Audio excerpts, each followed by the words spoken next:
Long ago, in a land we now call northern Iraq, a group of people called the Assyrians began to build their home. This land was known as Mesopotamia, a place between two great rivers, the Tigris and the Euphrates.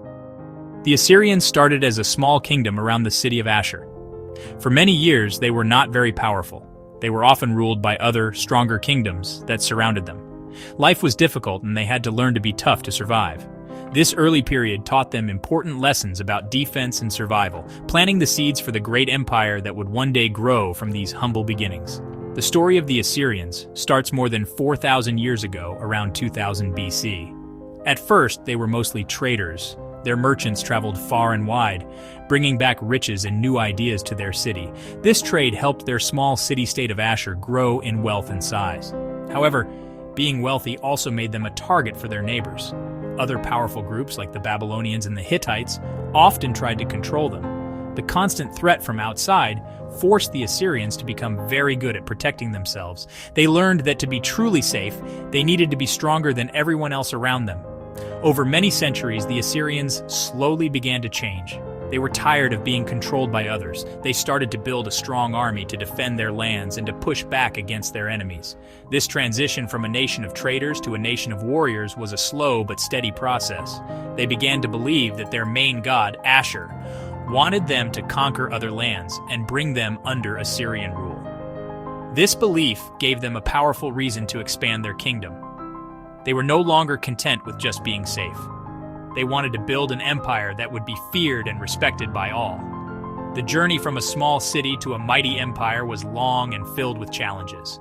The Assyrians faced many defeats and setbacks along the way, but each time they were knocked down, they got back up stronger and more determined.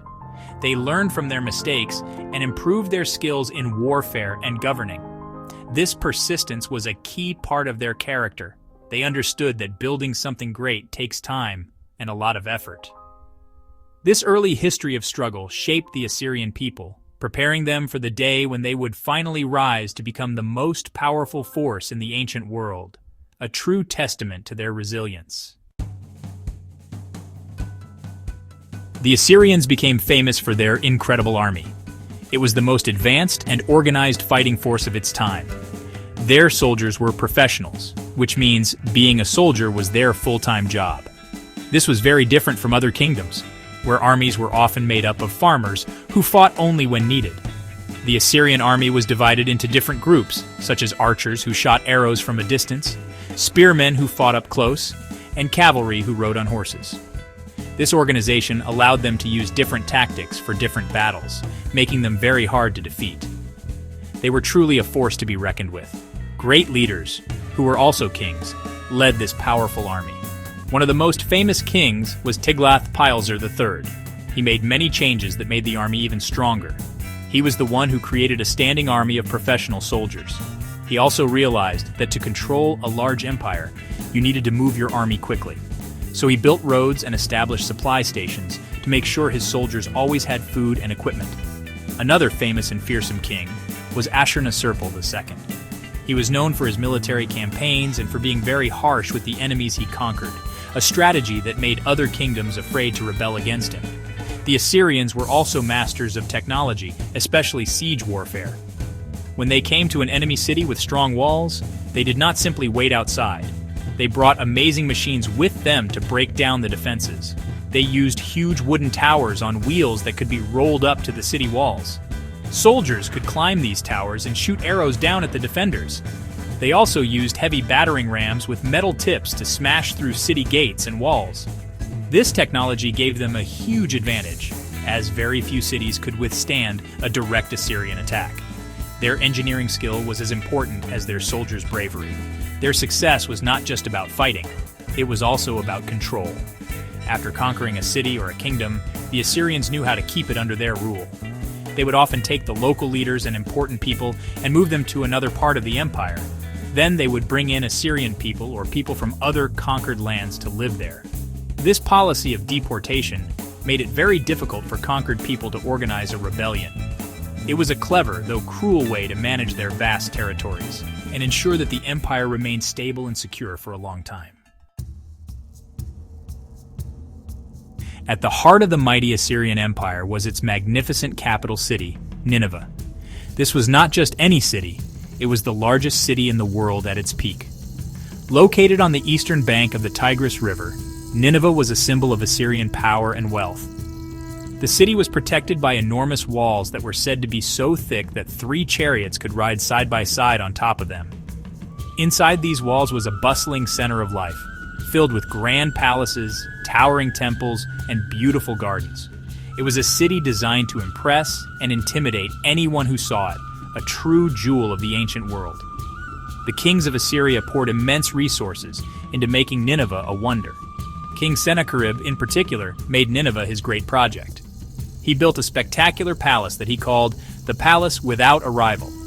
The walls of this palace were decorated with detailed stone carvings, called reliefs, that showed scenes of his victories in battle, royal lion hunts, and religious ceremonies. These carvings were like a history book made of stone, telling the story of Assyrian greatness for all to see. He also created a complex system of canals and aqueducts to bring fresh water into the city, allowing for lush parks and gardens to flourish in the dry landscape. One of the most important treasures of Nineveh was the Great Library created by King Ashurbanipal, one of the last great rulers of Assyria. Ashurbanipal was not just a warrior, he was also a scholar who loved knowledge. He sent his scribes all over the empire to collect and copy thousands of clay tablets containing stories, histories, scientific knowledge, and religious texts from all over Mesopotamia. This library held famous stories like the Epic of Gilgamesh. The discovery of this library thousands of years later taught us almost everything we know about the ancient civilizations of the Near East. Life in Nineveh was a display of the empire's power. The city's streets would have been filled with people from every corner of the vast empire, speaking many different languages. You would see soldiers in their armor, merchants selling exotic goods from faraway lands, and royal officials managing the business of the state. The city was a melting pot of cultures, all under the firm control of the Assyrian king. Nineveh was more than just a place to live. It was the engine of the empire, the center from which the king's power spread out to touch the lives of millions of people. Even the most powerful empires cannot last forever, and the Assyrian Empire was no exception. After centuries of dominance, its strength began to fade. One of the main reasons for its fall was that the empire had simply become too large to manage effectively. Ruling over so many different peoples across such a vast territory required a huge army and a lot of resources.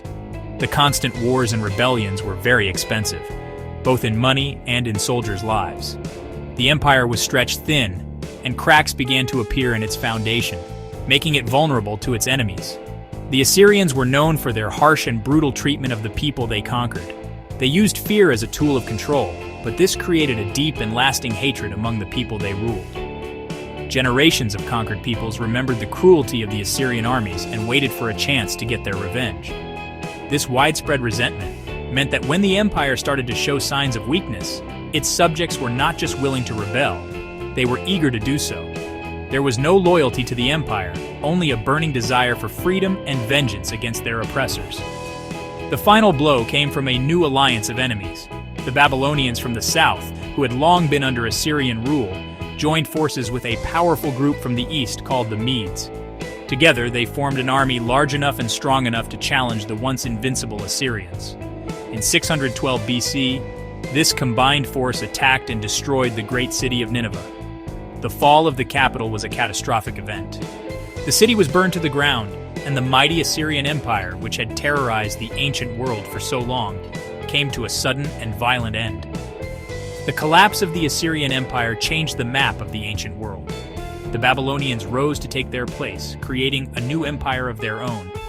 Although the Assyrian state was destroyed, its legacy did not disappear completely. Their innovations in military organization, engineering, and government were adopted and adapted by the empires that followed them. The stories and knowledge collected in Ashurbanipal's library in Nineveh survived under the rubble, preserving the culture of Mesopotamia for future generations. The story of Assyria serves as a powerful reminder that great power can be built through strength, but it can be quickly lost when that strength is not balanced with wisdom and justice.